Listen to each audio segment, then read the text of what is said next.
Hello बच्चों, स्वागत है आपका प्यारे से चैनल केमिस्ट्री सखा पे। मैं हूं केमिस्ट्री एक्सपर्ट मनोज शर्मा। बेटा जी, एफ ब्लॉक पढ़ रहे हैं हम लोग और एफ ब्लॉक में एक लेक्चर आ चुका है जिसमें हमने लेंथेनॉइड्स को ख़त्म कर लिया था। उनकी केमिस्ट्री को हम लोग पढ़ चुके हैं। अब हमें एफ ब्लॉक का ये सेकेंड यानी लास्ट लेक्चर है। एफ ब्लॉक में दो ही लेक्चर्स बनने हैं, एक लेंथेनॉइड्स का और एक एक्टिनॉइड्स का। तो जो आज हम लोग पढ़ेंगे इस लेक्चर में वो एक्टिनॉइड्स के बारे में पढ़ेंगे। काफ़ी कुछ लेंथेनॉइड्स से कंपेयर करके पढ़ेंगे, तो इसलिए आपका लेंथेनॉइड्स वाला लेक्चर देखा हुआ होना चाहिए। और लेंथेनॉइड्स में लेंथेनॉइड कॉन्ट्रैक्शन वगैरह इसका यूज़ होता है, जो कि आपको डी ब्लॉक में पढ़ाया गया है, इसलिए आपका डी ब्लॉक भी देखा हुआ होना चाहिए। देखने के लिए या तो आप playlist D and F block पे चले जाइए हमारे चैनल में, वहाँ से आप देख सकते हो, या फिर आपको डिस्क्रिप्शन बॉक्स में भी लिंक मिल जाएगा उस प्लेलिस्ट का, जहाँ से आप इन लेक्चर्स को देख सकते हो। और उसके बाद आप कंटिन्यू करिएगा एक्टिनॉइड्स को। तो एफ ब्लॉक में हम लोग एक्टिनॉइड्स को कंटिन्यू करने जा रहे हैं। आपको बताया था कि एफ ब्लॉक में 14 एलिमेंट्स की दो सीरीजेज होती हैं। जो ऊपर वाली सीरीज थी उसको हमने लेंथेनॉइड कहा था, और जो नीचे वाली सीरीज थी उसको हमने एक्टिनॉइड्स कहा था। बहुत ज़्यादा नहीं पढ़ना है एक्टिनॉइड्स में, उतना नहीं पढ़ना है जितना हमने लेंथेनॉइड्स में पढ़ा था। जो भी पढ़ना है वो यहाँ पर बस इतना ही लिखा हुआ है, इसी को हम लोग क्या करेंगे, एक्सप्लेन करेंगे। तो सबसे पहले हमने ऊपर हेडिंग डाली है एफ ब्लॉक में एक्टिनॉइड्स। आपकी एफ ब्लॉक तो हेडिंग पहले ही पढ़ चुकी होगी अगर आप नोट्स बना रहे हो प्रॉपरली। लेंथेनॉइड्स आप खत्म कर चुके हो, अब आपकी हेडिंग क्या पड़ेगी, एक्टिनॉइड्स। तो सबसे पहले इसमें हम यही लिखेंगे कौन से एलिमेंट्स होते हैं। तो आपको याद आ रहा होगा जब हम डी ब्लॉक पढ़ते थे तो 7th पीरियड में कहाँ से स्टार्टिंग होती थी, 7th पीरियड में हम लोग जो स्टार्टिंग करते थे जिसको हम लोग 6D सीरीज कहते थे, तो वहां पर एक्टिनियम 89 से स्टार्टिंग होती थी और 89 के बाद 90 से लेकर 103 तक के एलिमेंट्स गायब थे। और फिर नेक्स्ट क्या था, रदरफोर्डियम 104 था। तो 90 थोरियम से लेकर के लॉरेंसियम 103 तक के ये जो एलिमेंट्स होते हैं इनको हम एक्टिनॉइड्स कहते हैं। तो एक्टिनॉइड्स में पहला पॉइंट, एलिमेंट्स कौन से हैं, सारे एलिमेंट्स तो हम बाद में आपको लिखाएंगे। थोरियम 90, ऐसे ही डायरेक्टली आप TH लिख लो, TH 90 से लेकर के LR 103 तक, फुल स्टॉप के बाद दे बिलोंग्स टू 7th पीरियड। ये 7th पीरियड को बिलोंग करते हैं, और अगर इनका ग्रुप बताना पड़े तो 3rd ग्रुप बताएंगे हम। इसके बाद एक चीज यहां पर और लिखिएगा, 90 से लेकर 103 तक के हैं। 90 है थोरियम, 91 है प्रोटेक्टियम और 92 है यूरेनियम। यूरेनियम के बाद ये 93 से नेपटूनियम से लेकर के लॉरेंसियम तक के जो एलिमेंट्स हैं ये मैन मेड हैं, मतलब सिंथेटिक एलिमेंट्स हैं, और इनको हम क्या कहते हैं, ट्रांस यूरेनिक एलिमेंट्स और ट्रांस यूरेनिक्स। तो सेकेंड पॉइंट आप लिखिएगा, एलिमेंट्स फ्रॉम नेपटूनियम यानी NP93 to lawrencium 103 are synthetic elements and called as trans uranic और ट्रांस यूरेनिक एलिमेंट्स और ट्रांस यूरेनिक्स। इसके बाद क्या है, अब हम इनकी प्रॉपर्टीज पढ़ना शुरू कर रहे हैं। प्रॉपर्टीज डाल दीजिएगा हेडिंग, और प्रॉपर्टीज में सबसे पहले हम जो डिस्कस करेंगे वो होगा, 3 प्रॉपर्टीज को हम लगभग साथ साथ ले लेंगे। पहली प्रॉपर्टी हमारी होगी, मतलब जिन हम प्रॉपर्टीज को पढ़ेंगे, नंबर 1 में हम क्या करते हैं, elements and their electronic configuration ले लेते हैं। तो elements and their electronic configuration जब आप लेंगे तो जरा ध्यान दीजिएगा, एलिमेंट्स तो ये हैं, लिखे हुए हैं सारे, तो उनमें कुछ आपको समझाने की जरूरत नहीं है। एक बार मैं नाम बोल देता हूं, thorium, protactinium, uranium, neptunium, plutonium, americium, curium, berkelium, californium, einsteinium, fermium, mendelevium, nobelium और ये है लॉरेंसियम। तो ये 14 एलिमेंट्स होते हैं, एटॉमिक नंबर 90 से लेकर के एटॉमिक नंबर 103 तक। इन 3 चीजों को आप साथ में ही लिखेंगे, एलिमेंट्स, इनका इलेक्ट्रॉनिक कॉन्फ़िगरेशन और इनकी ऑक्सीडेशन स्टेट्स को। तो जरा इलेक्ट्रॉनिक कॉन्फ़िगरेशन के बारे में थोड़ी सी बात करते हैं। एक्टिनियम 89 का इलेक्ट्रॉनिक कॉन्फ़िगरेशन क्या होता है, 89 का जब हम करेंगे तो 1s2 2s2 ऐसे करके ये चलता रहेगा, चलते चलते जो आएगा तो 5d10 6p6 के बाद आता है अहबाउ रूल के अकॉर्डिंग 7s2 और फिर आना चाहिए एनर्जी लेवल के अकॉर्डिंग 5f आना चाहिए, लेकिन 5f में इलेक्ट्रॉन नहीं होता है, यहां जो इलेक्ट्रॉन होता है वो कहां होता है 6d में। तो ये थोड़ा एक्टिनियम का इलेक्ट्रॉनिक कॉन्फ़िगरेशन तो एटलीस्ट आप याद ही रखिएगा, बाकी का आप यहां याद नहीं कर पाओगे, याद रख पाना बहुत मुश्किल काम होता है। तो ये याद रखिएगा ऐसा क्यों होता है, तो कहा गया है कि वही पुराना रीजन जो हमने आपको लेंथेनॉइड्स में दिया था, 5f और 6d की एनर्जी में बहुत ज़्यादा अंतर नहीं होता है और इलेक्ट्रॉन वहाँ पर ज़्यादा स्टेबल होता है, इसमें केवल 5 ऑर्बिटल्स होते हैं, इसमें 7 होते हैं, तो इसलिए वहाँ पर इलेक्ट्रॉन जंप कर जाता है। इसके बाद अगर हम इसी को इनर्ट गैस के टर्म में लिखें तो यहां तक ये 86 आया, ये जो 86 है ये रेडॉन का होता है, रेडॉन जो कि एक इनर्ट गैस है। 86 ये हो गया, यहां तक रेडॉन हो गया, फिर क्या बचा 7s 5f और 6d। अगर इसको हम शेल के अकॉर्डिंग, शेल को रेस्पेक्ट देते हुए, भाई 5 पहले आता है तो 5f पहले लिख दिया 0, 6d 1 और 7s2। हालांकि 7s में सबसे पहले इलेक्ट्रॉन भरा जाएगा एनर्जी के अकॉर्डिंग। तो ये इसका हम 89 का इलेक्ट्रॉनिक कॉन्फ़िगरेशन लिख सकते हैं। अब इसी को हम फॉलो कर रहे हैं कहां, एक्टिनॉइड्स में। एक्टिनॉइड्स में थोड़ा सा आपको फ्लक्चुएशन देखने को मिलेगा लॉजिकली। जैसे हमने क्या किया था, जब लेंथेनॉइड्स में किया था तो हमने यहां 4f2 लिया था और 5d0 किया था और 6s2 किया था, लेकिन यहां पर थोरियम का जो इलेक्ट्रॉनिक कॉन्फ़िगरेशन है वो 6d2 है, भले ये जो एलिमेंट है वो f ब्लॉक का है। इसके बाद आप आगे चल करके देखिए, इनको आप याद नहीं रख पाओगे, ना ही आपसे एग्जाम में पूछा जाएगा, बट मैंने यहां पर सबको मेंशन कर रखा है, सबके इलेक्ट्रॉनिक कॉन्फ़िगरेशन को दिया हुआ है। यहां फिर क्या आता है 5f2 6d1 5f3 5f4 5f5 नहीं होता है 6 होता है, d में 0 हो जाता है, 5f7 होता है, d में 0 होता है, 5f7 d में 1 होता है, फिर यहां पर बर्कलियम में 5f9d0 होता है। इनके जो भी लॉजिक्स हैं होंगे इनके पीछे कुछ भी एक्सप्लेन्ड नहीं है, तो इलेक्ट्रॉनिक कॉन्फ़िगरेशन का कोई भी लॉजिक यहां पर अवेलेबल नहीं है, तो ना ही आपसे इलेक्ट्रॉनिक कॉन्फ़िगरेशन का ऐसा कोई क्वेश्चन पूछा जाएगा। ये सबके इलेक्ट्रॉनिक कॉन्फ़िगरेशंस यहां पर लिखे हुए हैं। तो elements and electronic configuration, electronic configuration में सबसे जो एक कॉमन चीज है वो केवल 7s2 है। 7s2 कॉमन है सभी में, 7s में 2 ही इलेक्ट्रॉन है। उसके बाद जो 5f और 6d है उसमें क्या हो रहा है, लगातार वेरिएशन हो रहा है। तो आप 2 लाइनें लिखना चाहें तो यहां पर लिख लें, लिखिएगा इलेक्ट्रॉनिक कॉन्फ़िगरेशन में all the actinoids have common 7s2 configuration and variable occupancy of 5f and 6d subshells। इसी में लिखिएगा फुल स्टॉप के बाद the 14 electrons are being added into 5f except in thorium, but filling of 5f continues again after thorium till 5f orbitals are complete। इसके बाद बेटा हम बात करेंगे ऑक्सीडेशन नंबर की। तो ऑक्सीडेशन नंबर पर यहां पर जो एक डिफरेंस है जो कि लेंथेनॉइड्स से अगर हम कंपेयर करें, लेंथेनॉइड्स में आपने देखा था ज्यादातर एलिमेंट्स, ज्यादातर क्या सभी +3 शो करते थे। +3 के अलावा +2 और +4 भी वहां मिलती थी लेंथेनॉइड्स में। ना तो +2 स्टेबल थी, +2 क्या करता था, खुद को ऑक्सीडाइज करके +3 में जाना चाहता था, और जो +4 था वो खुद को रिड्यूस करके +3 में जाना चाहता था। तभी आपसे कहा था कि जो +4 वाले होते हैं वो ऑक्सीडाइजिंग एजेंट्स की तरह काम करते हैं और जो +2 वाले होते हैं वो रिड्यूसिंग एजेंट्स की तरह काम करते हैं।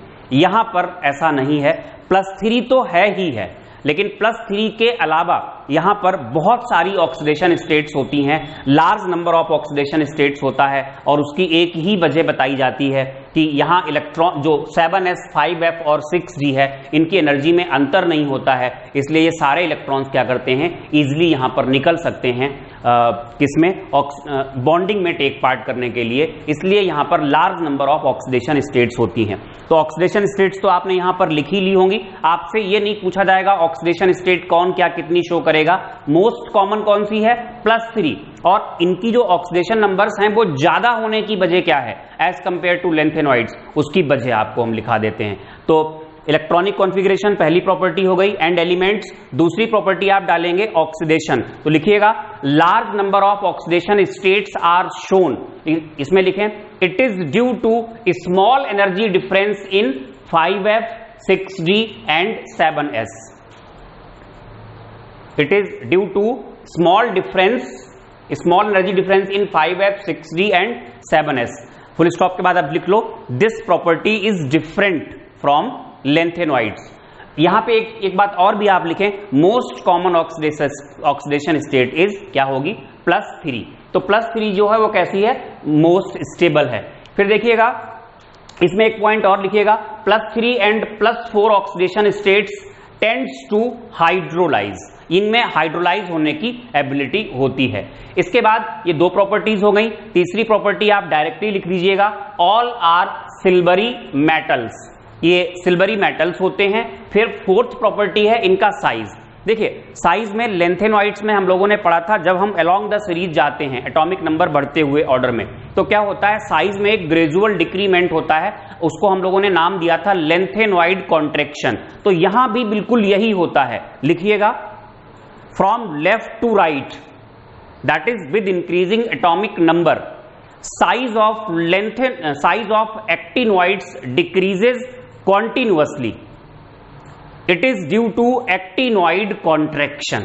It is due to actinoid contraction. फिर एक बात यहां पर और मेंशन करिए, इंपॉर्टेंट है फुल स्टॉप के बाद, actinoid contraction is more than lengthenoid contraction. Actinoid contraction is more than lengthenoid contraction. Reason इसका लिख लीजिए, it is due to more poor shielding by 5f electrons as compare to 4f electrons. जैसे जो actinoid lanthanoid contraction की वजह थी वो क्या थी कि 4f इलेक्ट्रॉन्स की जो शील्डिंग होती है वो पुअर होती है, और जो 5f की शील्डिंग है वो और ज्यादा पुअर होती है। इसके बाद क्या होगा, ये हो गया साइज। साइज के बाद आप डालिएगा heading complex, next property fifth, complex formation ability. तो जैसे आपने लेंथेनॉइड्स में पढ़ा था कि उनके अंदर कॉम्प्लेक्स बनाने की जो एबिलिटी होती है वो कम होती है, बहुत कम होती है, क्योंकि वहां पर चार्ज डेंसिटी कम होती है। लेकिन जो एक्टिनॉइड्स होते हैं इनमें कॉम्प्लेक्स बनाने की जो एबिलिटी होती है वो लेंथेनॉइड्स से ज्यादा होती है। तो इसमें आप लिखिएगा complex formation ability is more than lanthanoids, because their charge density is more than lanthanoids. Next आप लिखिएगा मैग्नेटिक प्रॉपर्टी। तो यहां लिखें unlike lanthanoids their magnetic property is complex. Magnetic property काफी कॉम्प्लेक्स होती है, उसके बारे में कुछ हम ज्यादा नहीं पढ़ेंगे। तो इसके बाद नेक्स्ट प्रॉपर्टी सेवंथ है केमिकल प्रॉपर्टी। डायरेक्टली इसी में पढ़ते चले जाइए, सेवंथ है केमिकल प्रॉपर्टी। तो केमिकल प्रॉपर्टी में एक बात आप लिखें, their ionisation energy is less than lanthanoids, their ionisation energy is less than lanthanoids. फिर लिखिएगा फुल स्टॉप के बाद लिखें they are more reactive elements, they are more reactive elements but their chemistry is not known because most of the elements are radio active. Full stop के बाद they show following characteristics regarding chemical properties, they show following characteristics regarding chemical properties. तो seventh point के अंदर small ए small B करके कुछ सब points लिखिएगा। पहला सब पॉइंट लिखिएगा, they are highly reactive metals specially in the finely divided state. Second point, these give mixture of oxides and hydroxides on reacting with boiling water. तीसरा, these combine with most of the non-metals. चौथा, all these metals are attacked by hydrochloric acid but the effect of nitric acid is very small due to formation of a protective layer on their surface. Next, fifth property होगी no effect of alkalis, alkalis का कोई effect नहीं होता है। अच्छा, इसके बाद क्या है बेटा, छोटा सा ही लेक्चर ये है, बस अभी 5-10 मिनट 5-7 मिनट में खत्म हो जाएगा।